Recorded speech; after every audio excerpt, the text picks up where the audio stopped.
Patrick Tinsing. Personne à l'école ni dans les bureaux, mais dans le quartier de la mission à Papeete, environ 3000 personnes réunies. Des catholiques de Tahiti et Moorea venus célébrer la Pentecôte dans la communion. Comme moi je suis toute nouvelle aussi dans le groupe des jeunes dans notre paroisse, alors même pour moi c'est une première de venir à lundi de Pentecôte. Mais je pense que les jeunes ils ont leur place aussi. Et le vicaire de Mariano Teho prêche avec ferveur et sait emmener les fidèles avec lui. Même si tu ne vois plus, t'as plus de bras, t'as plus de jambes, mais t'as un cœur pour prier. C'est une paroisse vivante, c'est un chrétien vivant, un prédicateur vivant. Nous avons besoin des gens vivants, pas des morts vivants. N'est-ce pas? Pas des zombies. Hein? On a besoin des chrétiens vivants qui vivent la joie de Jésus. La prière des malades succède aux messes tout au long de la journée à Mariano Teho. Alors exceptionnellement, les confessions se déroulent dans un coin du jardin de l'évêché. Quand on a un grand rassemblement au renouveau charismatique, oui.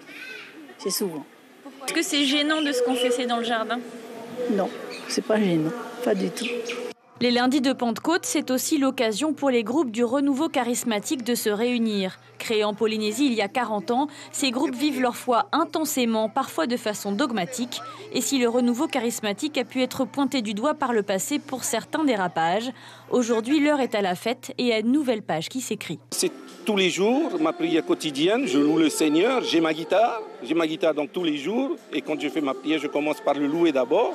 De cette vie qu'il me donne, parce que j'aurais pu faire une crise cardiaque, la veille et tout ça, eh bien je le loue parce que je suis là et mon épouse est à côté de moi. Voilà, c'est ça surtout. Depuis les années 78, 80 que je suis dans le renouveau, je suivais maman et puis finalement, je ne vais pas dire que je suis tombé dans la soupe. Non, pas du tout, mais j'ai pris une décision, je veux changer de vie.